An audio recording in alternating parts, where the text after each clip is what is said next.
Hello friends आपनालोके चाই আছে technical GS channel friends যিসকলে কলেজত বা হাই সেকেন্ডাৰী এডমিশনৰ বাবে ফৰ্ম ফিলআপ কৰিছিল সেইসকলৰ বাবে আহি গৈছে অতি সুখবৰ কিয়নো জাতিগত প্ৰমাণপত্ৰৰ ওপৰত ভিত্তি কৰি দিয়া নহয় এডমিশন অৰ্থাৎ সকলো জাতি অনুসূচী জাতিয়ে পাব এডমিশন আৰু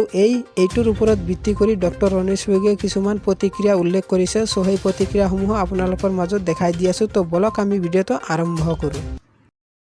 সো ফ্ৰেন্ড এইটো তোমালোকে দেখা পাইছে এইটো শুক্ৰবাৰ 20 আগষ্ট 2021 সো এইটো আজিৰ পেপাৰ হয় এইটো তোমালোকক স্টেপ বাই স্টেপ দেখাই দি আছো তলত স্ক্ৰল কৰি ইয়াতে সম্পূৰ্ণ ডিটেইলছত দিয়া আছে ইয়াতে তোমালোকে চাইছে ডাঙৰকে লিখা আছে ইয়াতে হেডলাইনটো মই দেখাই দি আছো মহাবিদ্যালয়ত নামভৰ্তি বৰ্ণবাদ শিক্ষামন্ত্ৰী প্ৰতিক্ৰিয়া কৰিছে সো এইটো ৰাজ্যৰ একাংশ মহাবিদ্যালয়ৰ নামভৰ্তিৰ সময়ত বৰ্ণবাদৰ আশ্ৰয় লোৱাৰ কথা পোহৰলৈ অহাত ৰাজ্যজুৰি তীব্ৰ প্ৰতিক্ৰিয়া সৃষ্টি হৈছে এই সম্পৰ্কে প্ৰতিক্ৰিয়া প্ৰকাশ কৰি শিক্ষামন্ত্ৰী ডক্টৰ ৰণেশ পেগুৱে আজি কয় অনুসূচী জাতি জনজাতি আৰু অন্যান্য পিছপৰা শ্ৰেণীৰ বাহিৰে কোনো জাতি বা বৰ্ণগত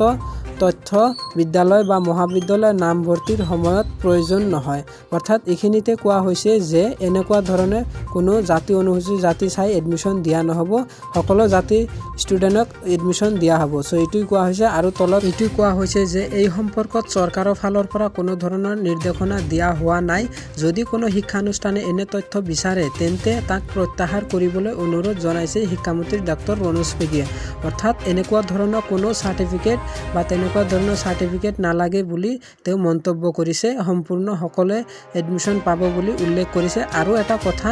মানে 20% এডমিশনটো বঢ়াই দিছে কলেজত বা হাই সেকেন্ডাৰী তেনেকুৱা ধৰণৰ স্কুল কলেজত দুটাই বঢ়াই দিছে আৰু তোমালোকৰ এডমিশনৰ মেৰিট লিষ্টটো অতি সোনকালে আহি যাব 5 ছেপ্টেম্বৰত সো তোমালোকে অকন কেইদিনমান ওয়েট কৰিব লাগিব তাৰ পিছত পাই যাবা তোমালোকৰ এডমিশনৰ মেৰিট লিষ্ট সো এইখিনি আছিল ভিডিও যদি ভিডিওটো চাই ভাল লাগে প্লিজ চেনেলটো সাবস্ক্ৰাইব কৰিব ধন্যবাদ।